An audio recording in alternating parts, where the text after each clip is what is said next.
কিরে ভাই, আমি জানতাম যে রাসেল ভাইফার খুব দ্রুত বংশবিস্তার করে। এখন খুব দ্রুত বংশবিস্তার করতে যায় যে বাঙালিরা হোগা মারা দিছে রাসেল ভাইফার সাপ।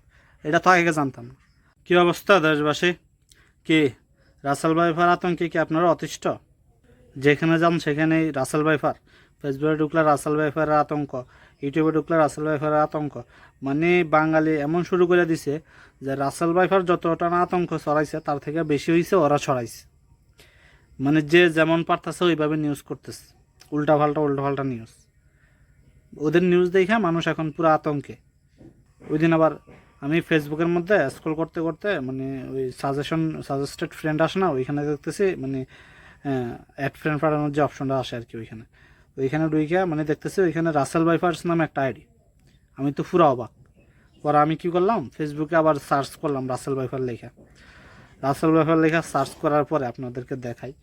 এই দেখেন রাসেল ভাইফার নামে সার্চ করার পরে পিছনে ক্যামেরাতে ভালো করে দেখাই। দেখেন রাসেল ভাইফার নামেও ওরা আইডি খুলে রাখছে, রাসেল ভাইফার সাপ বলে। রাসেল ভাইফারই দেখেন কতগুলো আইডি রাসেল ভাইফার সাপ, সব রাসেল ভাইফার।